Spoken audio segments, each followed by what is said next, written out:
I've got a friend who parties hard and lives as if there is no tomorrow. That's his idea of living in the now.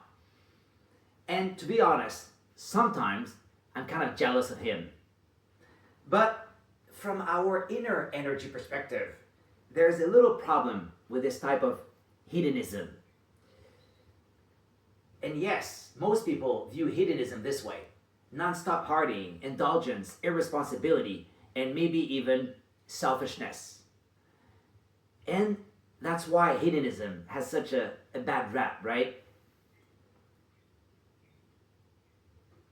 But what if I told you that real hedonism, in its original sense, is actually good for you?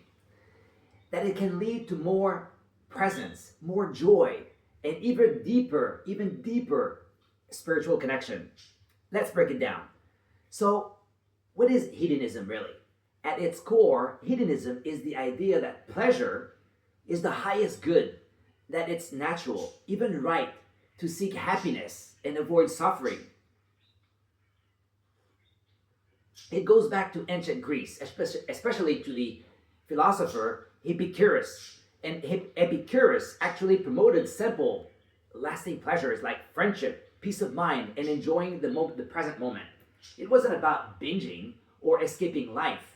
It was about being in tune with what actually makes you feel alive and well. Which brings me to the phrase Carpe Diem, seize the day. Now, for most people, like my friend, Carpe Diem means live to the fullest, YOLO, or do it later, do it now and worry later. I know, you know the vibe: spontaneity, thrill seeking, staying up late, maybe ignoring consequences. And sure, sometimes that is fun, but here's the problem. When we live like that constantly, we burn through our inner energy fast.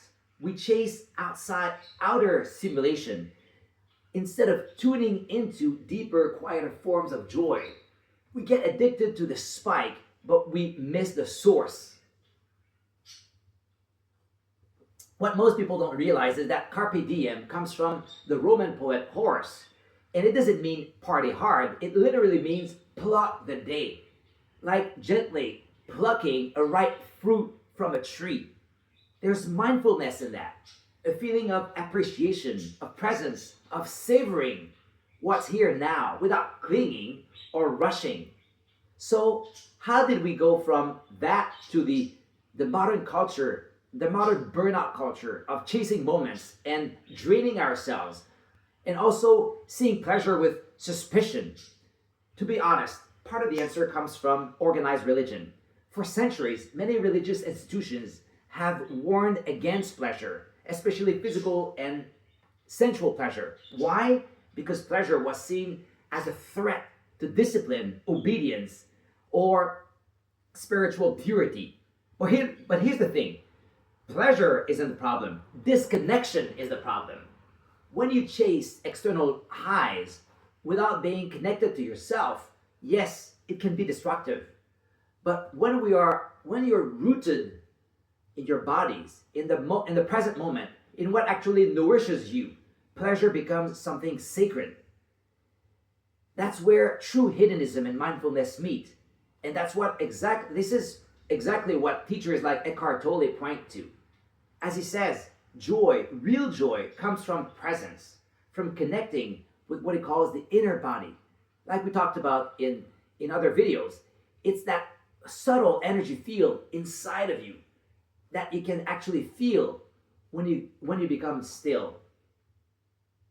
When you're tapped into that, even something as simple as breathing or sipping coffee or tea can feel pleasurable. So the point here isn't to stop enjoying life, is to enjoy it differently. To shift from chasing pleasure to cultivating joy. To stop trying to seize the day in a desperate way and instead savor it.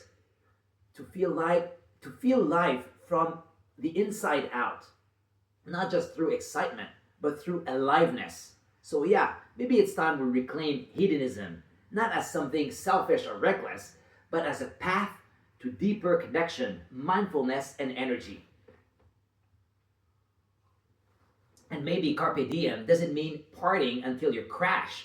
Maybe it means feeling so present, so awake that you realize this moment is already enough. Thank you for tuning in, and let me know in the comments how you personally connect with joy, presence, and pleasure. And I'll see you in the next one.